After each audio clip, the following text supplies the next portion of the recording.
etc. Alex likes what he does so much that he decided to take work home with him. So he married a pediatric ophthalmologist, so he can discuss difficult cases on the dinner table and while watching a movie on his living room. So that's Alex, and he has 2 grown children at the university. I only had a picture of one of them, so I apologize.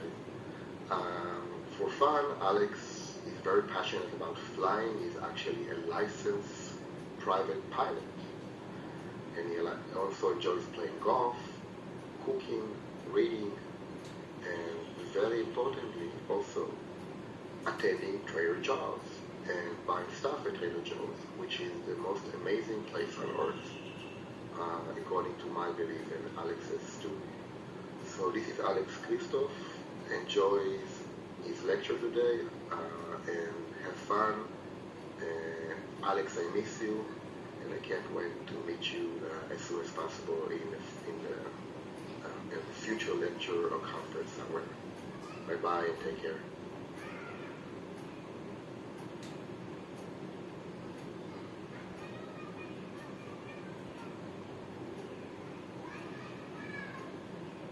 That was very sweet of him, and I will thank him privately on WhatsApp. Let me get set up here quickly, just to share the screen. So the concept for this morning, Dr. Kanuri, I believe it was, asked me to speak to you for 3 or 4 hours. I know that's a long time. I'm going to try to keep it to 3. My plan is to divide that in half. So we're going to do 90 minutes of didactic for the topic that I'm going to talk to you about. And we're going to spend the next 60 to 90 minutes or so going over 4 real-world case presentations that utilize all the techniques that we're going to talk about this morning. So I hope you find that interesting. Again, these are real-world cases that I've seen in my orthoptic clinic. So let me just get this put up on the screen. Okay. So we've got that. And we have Zoom. And I'm going to share the screen. Hopefully I share the right screen.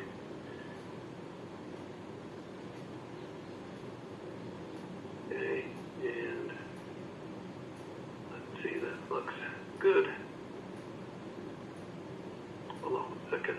Share the screen. There we go. Hopefully you can see that picture there. You can't see all my cheat sheet notes. And we are going to move on. I'm going to minimize my Zoom chat window just so I can see the screens I need to see. So if you have any questions, if they're either in the chat recording box, in progress. Maybe Mayal, you can remind me of what the questions are, since I'm not going to be monitoring the chat box at all. Or you can just speak out. There are only, a dozen or so people here, and I'm fine with people just, interrupting during the presentation. Don't save the questions for the end. You'll forget what they are, and we've got plenty of time. So I'm going to minimize my Zoom window, and here we go.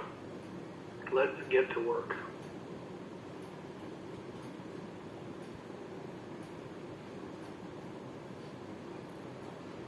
So strabismus surgery, as all of you know, is an effective treatment in adults with symptomatic strabismus. But still, there are times when surgery is just not indicated. When there's a concern for anesthetic risk, when the deviation is dynamic or unstable, as it might be in patients recovering from a vascular cranial nerve paresis, or when the patient elects not to do so. Sometimes people just don't want to have surgery for whatever reason.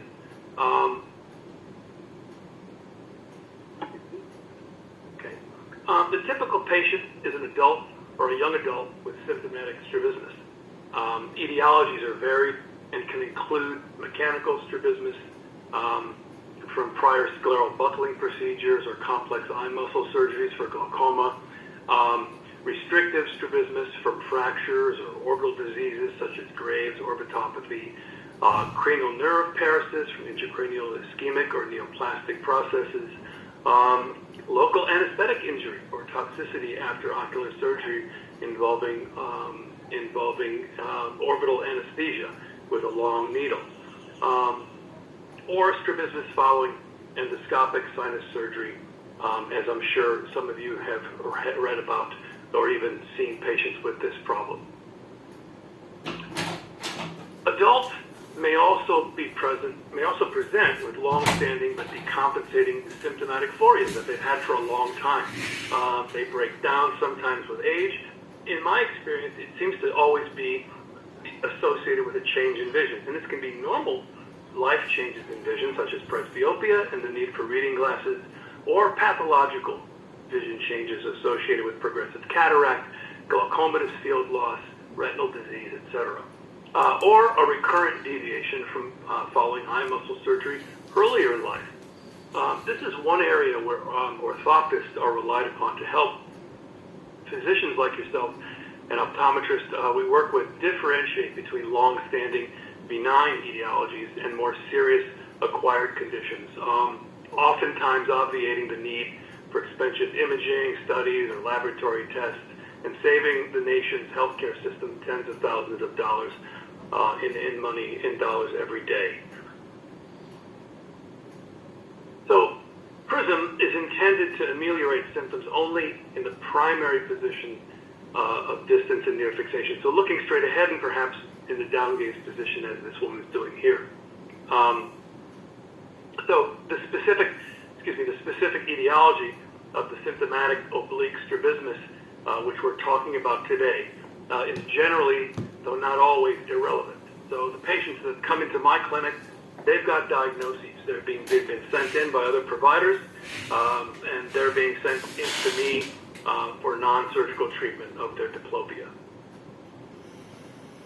So full field measurements of the strabismus are unnecessary, but in the United States, they might be required if the provider wants to bill for the sensory motor exam. So we were required here, if we want to bill for that exam, to do 3 positions of gaze in the distance, our choice, and near, and sensory motor tests like the stereo Worth 4-dot and the stereo fly test. So, but anyway, you don't have to do that if that's not an issue for you. You're really just worried about the primary positions in distance and reading. So clinical techniques to measure and treat combined strabismus with unilateral obliquely placed press-on prism or temporary prism have been described by others over the decade. These methods basically involve quantifying the deviation, the horizontal and vertical components of the deviation with prism and cover testing, applying the Pythagorean theorem, believe it or not, if you remember that one, to come up with a diagonal and oblique equivalent to what the horizontal and vertical deviations are suggesting, and then consulting reference tables that specify the resultant power and angle to which, or at which, to prescribe the oblique prism. So, kind of a time-consuming process. You got to do the measurements, you got to look things up, you got to have the tables on your phone or in some sort of reference sheet. It isn't the easiest way to do things now in our busy clinics. So, applying the Pythagorean theorem, you're basically calculating the hypotenuse, that's this angle right here, letter C, of a simple right triangle whose legs are defined by the powers of the horizontal and vertical prism that you measure as a part of the patient's deviation in applying the Pythagorean theorem. Symptomatic patients, so here, just take an example, with exotropia of 15 prism diopters, that would be here, and right hypertropia of 10 prism diopters with a left eye fixation preference. We work through the math, and we end up getting about 18 prism diopters recommended by employing the Pythagorean theorem and using the patient's exam notes. So, you can do that. It certainly works. If you're a math person and you're quick at that, that's great, but there's a faster way, and that's why I'm here today. So an 18 prism diopter loose prism is then held up in front of the patient's non-preferred right eye. I'm demonstrating that for you here. Base in, you can see the base of the prism right there, and slightly down. The apex is pointed up in the air a little bit to correct the combined exotropia and hypertropia on the right side. Okay? The examiner then manually rotates the prism slowly, clockwise or counterclockwise, until the patient says the two images are fused. So you could predict this all you want by math, and we're going to show you ways to come up with the angle as well, but sometimes it's just not perfect, and the patient needs to fine-tune things, and we're going to talk about a nice, specific way to do that in the clinic that removes guesswork. So if the patient can't fuse the two images, another prism is selected in a power one increment higher or lower. So if they don't like 18, I can try 16, I can try 20 prism diopters. We can play with the angle a little bit. And the process is repeated until fusion is noted and the diplopia resolves. Press-on prism options are limited by the commercially available powers of the Fresnel press-on prisms. I don't know what you guys use over there. If there's a couple different companies out there. I see them in the meetings. But we primarily use Fresnel from the 3M company here in the United States. I have no financial association with them at all. It's just if they're readily available, and they work. They come in power increments from 1 to 10, a power of 12, and then increments of 5 prism diopters from 15 on up to 40 prism diopters. So sometimes it's necessary to make a judgment call if the required prism does not agree in magnitude that what's calculated doesn't agree in magnitude like you saw, with the Fresnel prisms that are available. So you have to make a judgment call, and usually based on patient fusional amplitudes, vertical, horizontal. Usually an under or a slight under or over correction is successful in most patients. This is not the case if we are doing calculations for grounded prism prescription. As you will see in a moment, we can be more precise there. So here's an example of those reference tables I was talking about. So you do the Pythagorean theorem, you get a number for your prism, and then basically you reference this table that was published in the 1970s, I believe, here in the United States, to come up with an orientation of where the prism should be placed.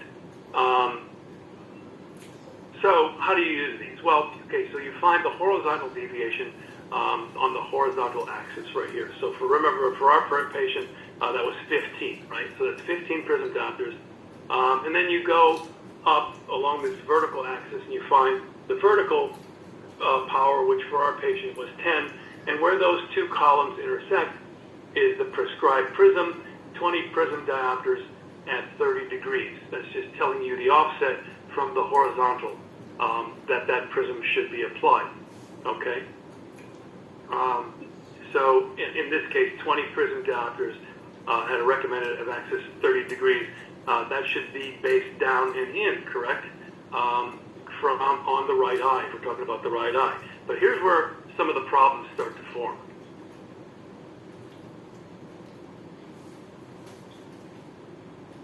So, prior to the availability of reference tables, press-on prism orientation was determined using a mechanical device called a pantograph.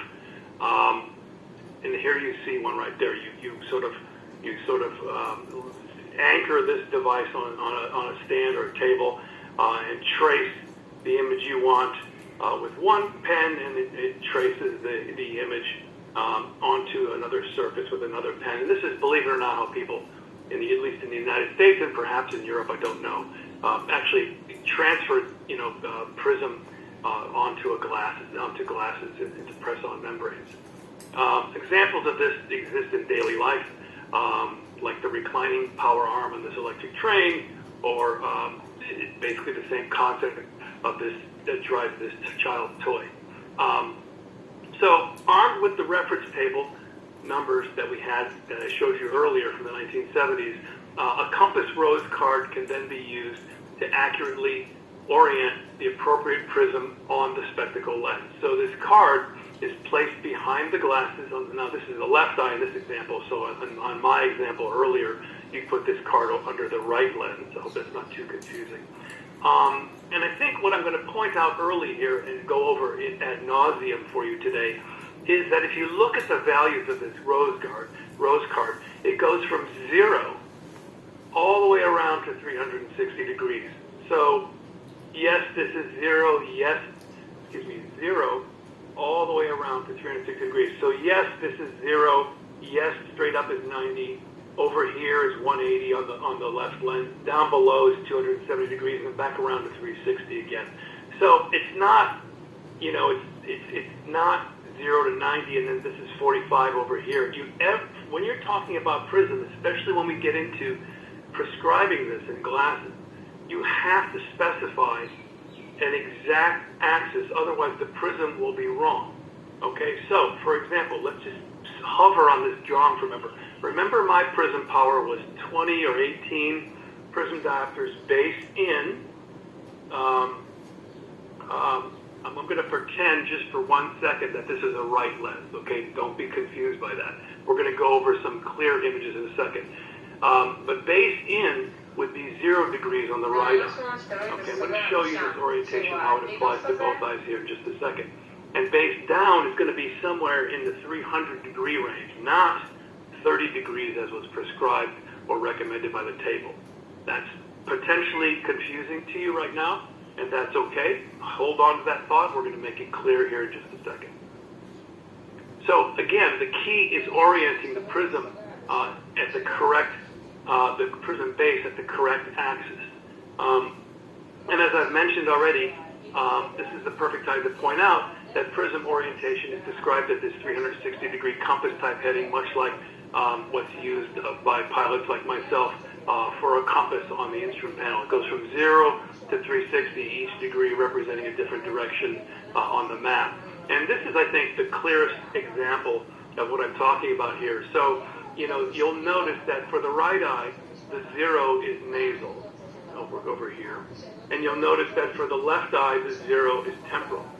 For the right eye, temporal is 180 degrees. For the left eye, medial is 180 degrees. Okay, both eyes have 90 and 270 as up and down, straight up and down. But it's different for each eye.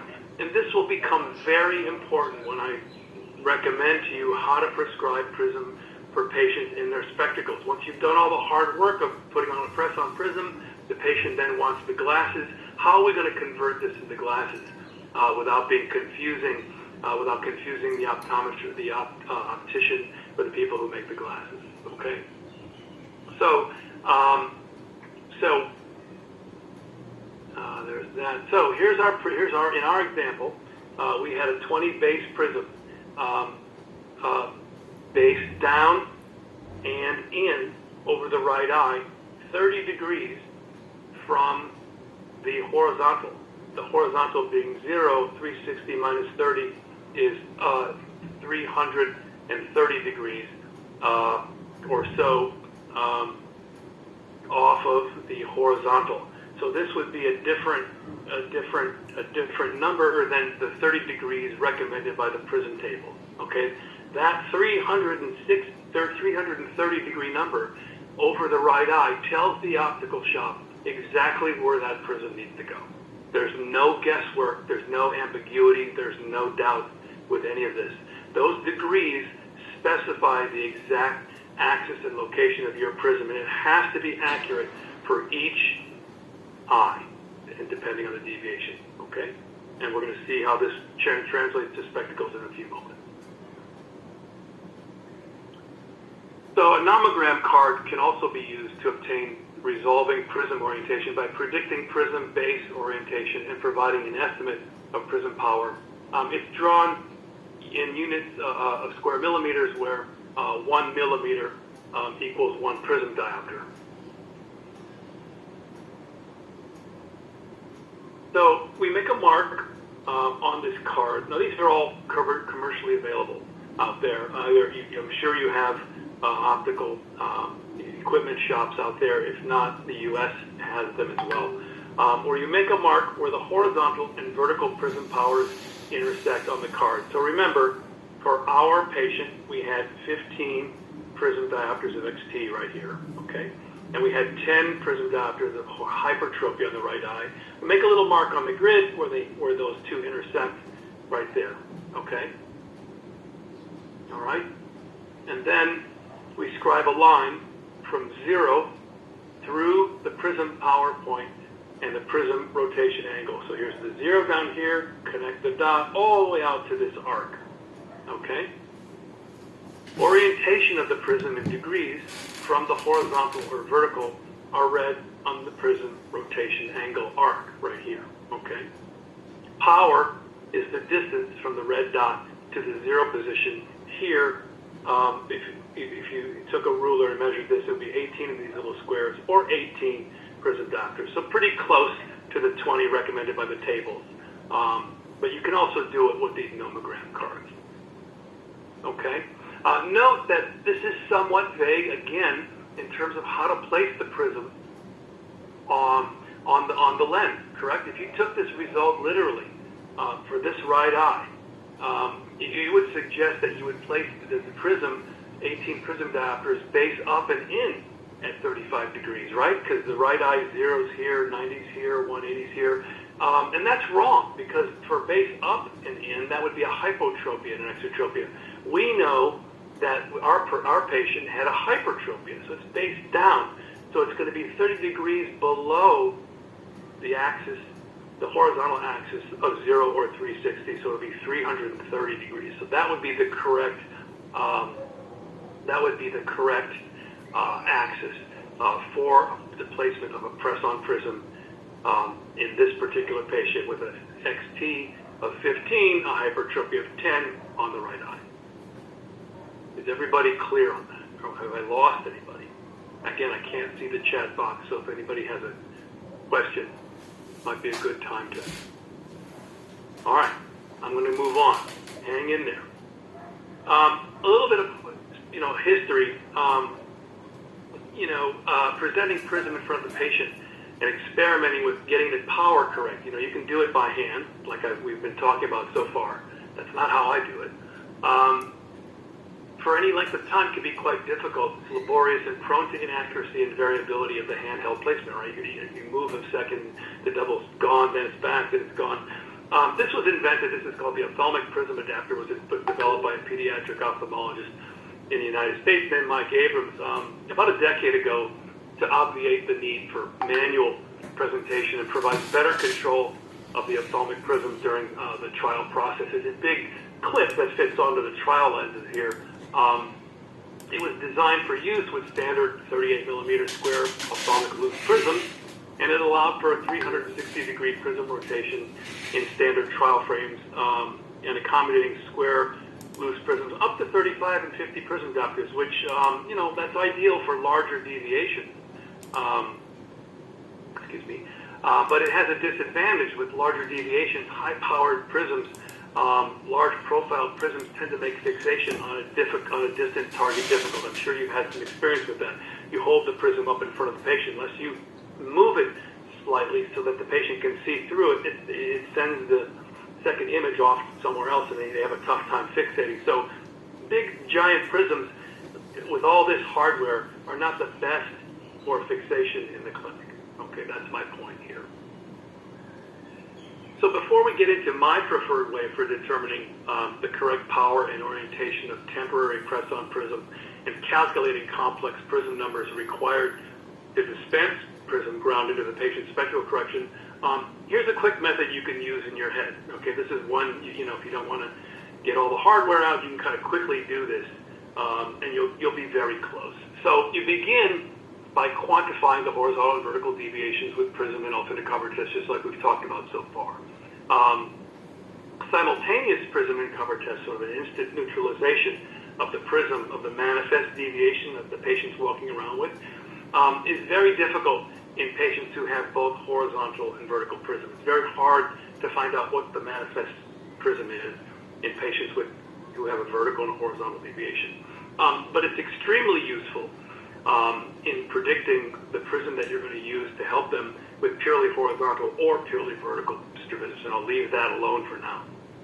So you then want to apply this trigonometric shortcut that you can do in your head, okay? So first, take 100% of the largest deviation, whether that's horizontal or vertical, whatever the largest one is, take all of that, add 50% of the smaller deviation, whichever one that is, okay, to obtain the recommended prism power, okay? The result you get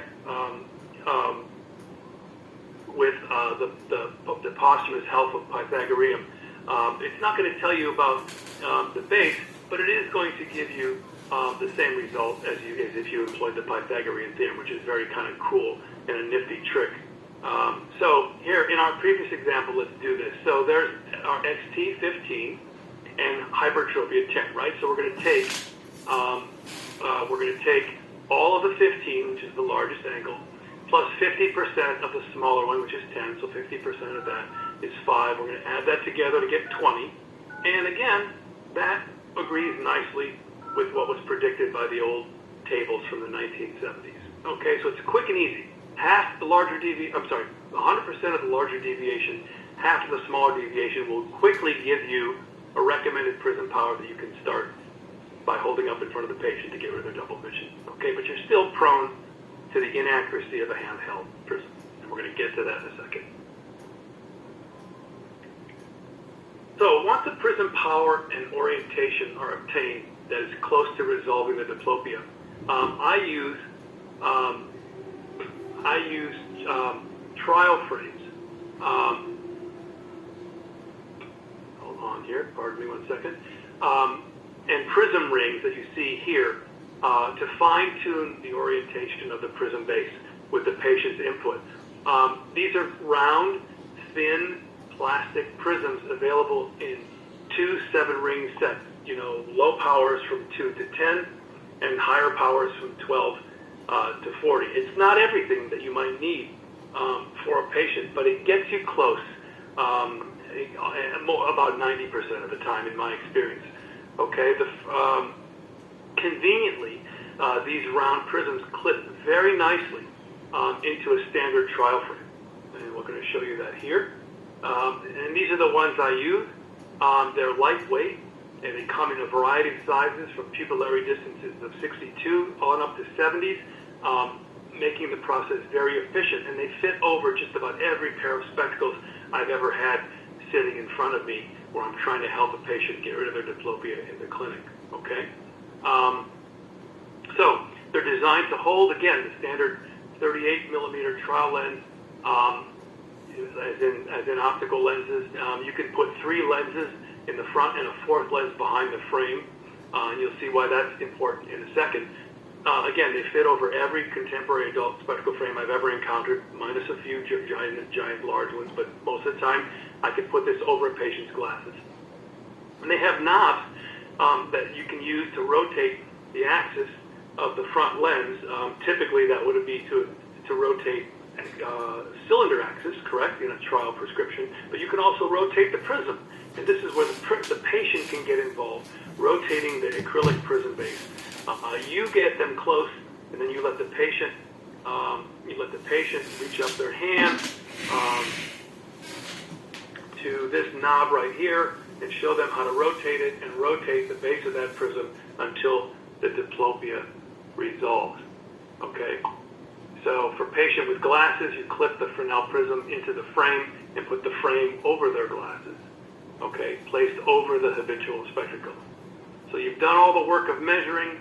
You've calculated out a rough angle based on, either guesswork or the table. And by the time we're done with this part of the lecture today, you're going to have a very accurate way to come up with that axis without any tables, without any math, without any guesswork, and without any handheld anything. So we're getting there. We're almost there. But this is a good way to start. When I obtained this equipment several years ago, I used it once a week, and now I use it every day. Not just in my orthoptic clinic, a special clinic for seeing these patients, but also when I work with other attendings and physicians like yourselves. Adult strabismus is increasingly common in the United States, and I would imagine all over the world as the baby boomers advance. and grow older. We see many types of strabismus now, sagging eye syndrome, heavy eye syndrome, associated with advancing age now in the adult population. And there's nothing to grind a clinic to a halt quicker than a complex adult strabismus patient in the middle of your busy clinic, right? So these are ways to mitigate some of this, to get these patients seen and treated efficiently. So for patients without glasses,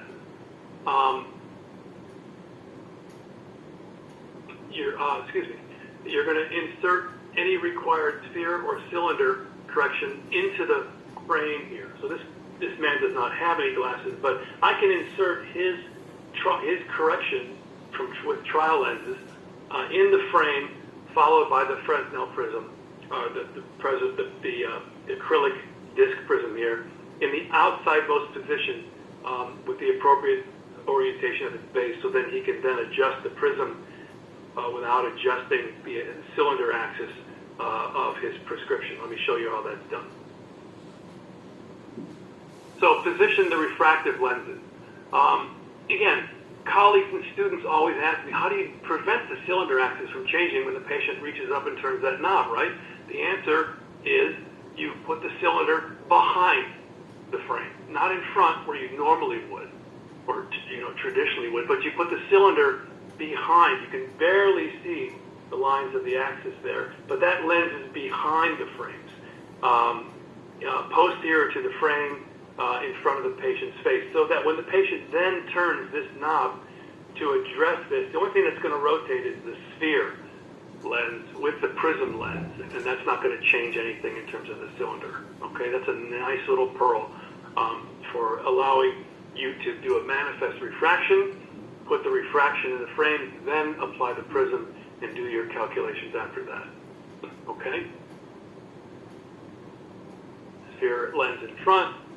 So add the prism lens in front of the sphere lens, and you can see in this case it looks like a 10 prism base up and out at 120 degrees.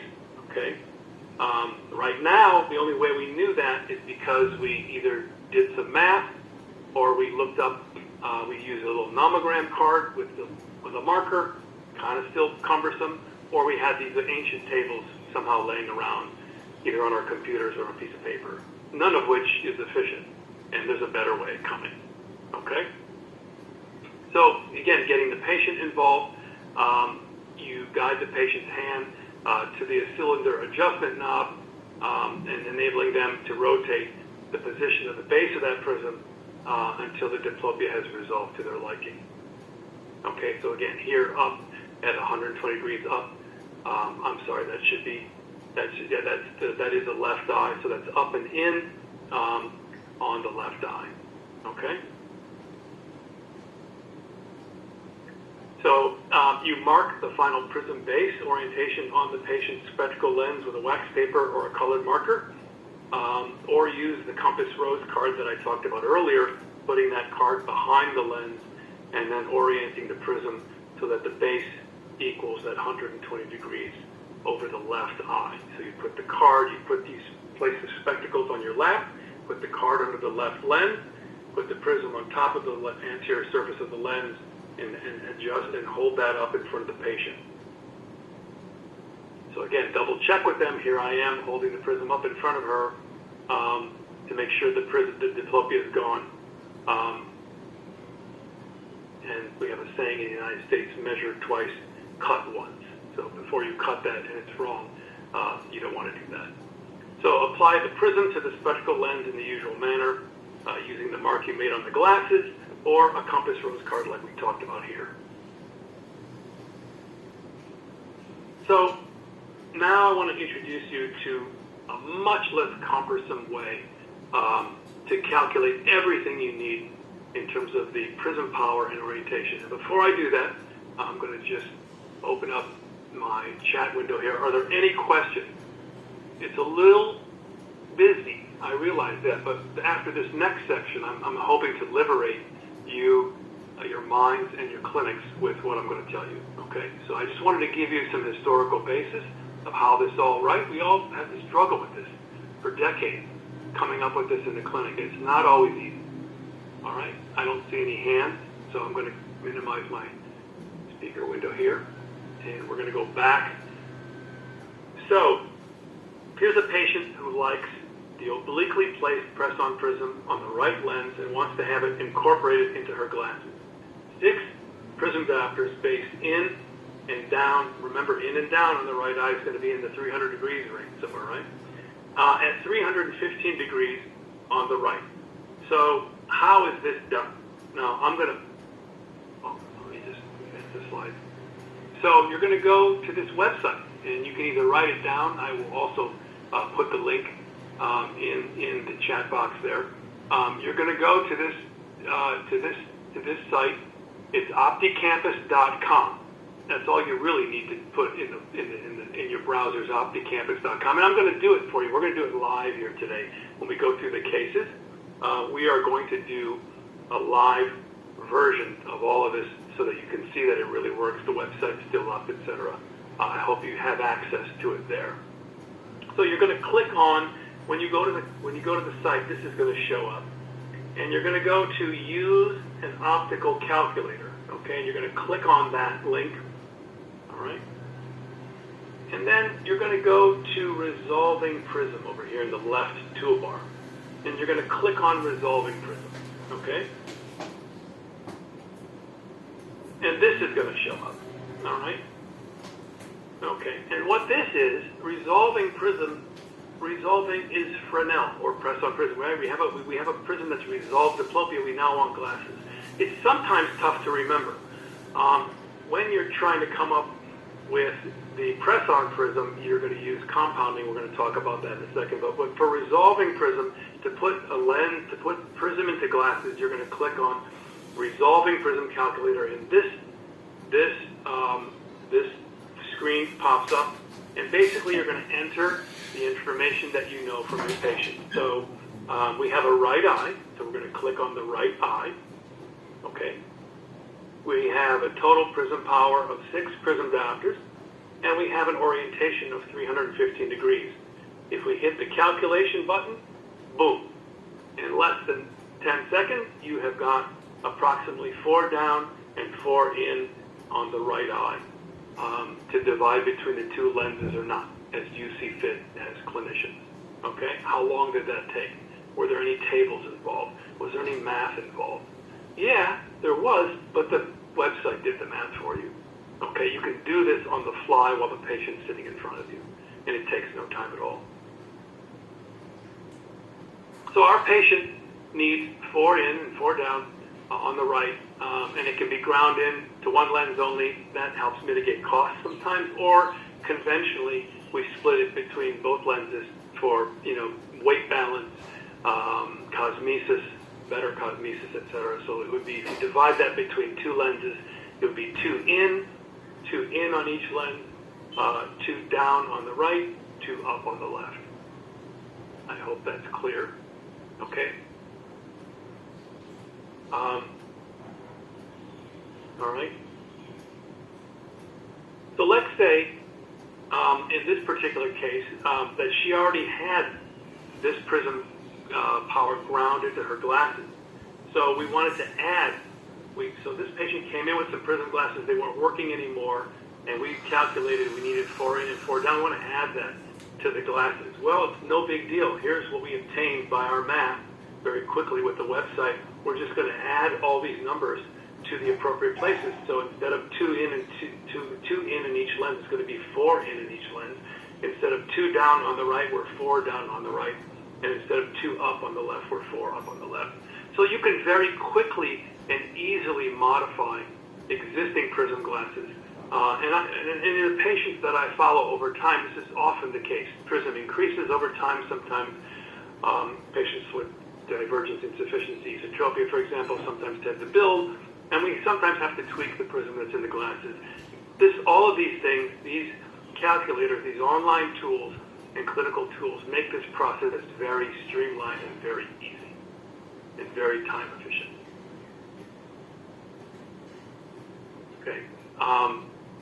You can also work backward, knowing the ground in prism correction, you can determine an appropriate amount or orientation of press on prism that can be applied to, let's say, a pair of sunglasses that the patient has. They're going on a trip, and they said, hey, the prism's working great, doc, but I got these sunglasses, and I want to wear my contact lenses to the beach, and can you put the prism in the sunglasses?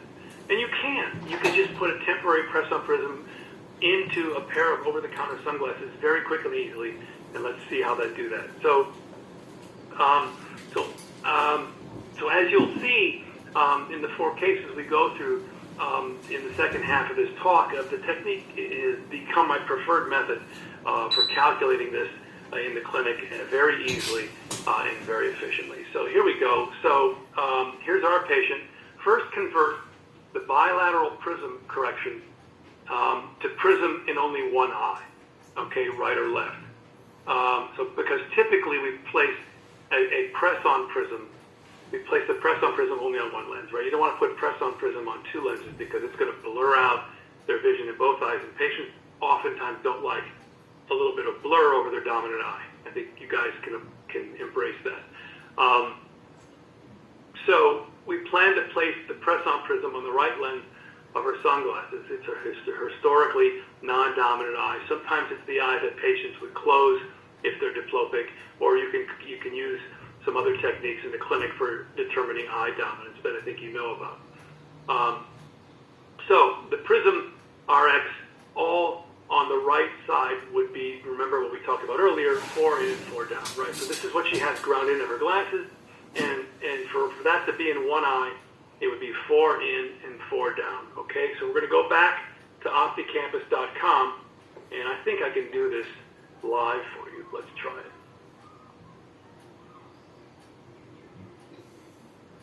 All right, that's my real browser, okay? All right, there we go. And we're going to click on, hold on for a second. We're going to do compounding prism here. Compounding is taking the prism in both eyes. We had on the right eye 4 down, and we have 4 in, and you're going to hit calculate, and there's the power of the prism, and there's the orientation that you're going to put in this patient's glasses, predicting about a 6 prism diopter prism, 45 degrees from the horizontal on the right eye, so about 335 degrees, right? Okay, how quickly? Yes. Hello? You said 4 down and you marked 4 up. Oh, sorry. Thank you. Good catch. Let's hit that again. There we go. There's the right number. Thank you. Good catch. Thank you. Appreciate that. Yeah, it works great as long as we're accurate. Thank you for the catch. But 4 down and 4 in, and there's the number, 6 prism diopters at 315 degrees. No math involved. Okay? This is just the graphic that guides you through that. Optical calculator, compounding prisms. There it is. There's the number we just obtained live on the website. Okay?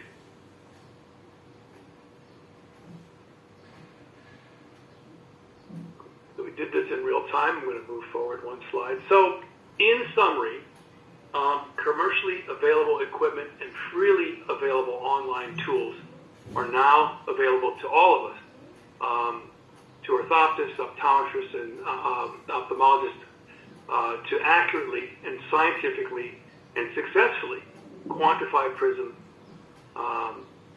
strabismus in symptomatic patients. And you'll find, I think, as you use these, and I'm hoping you have access to this in your country, that it's going to expedite this process tremendously.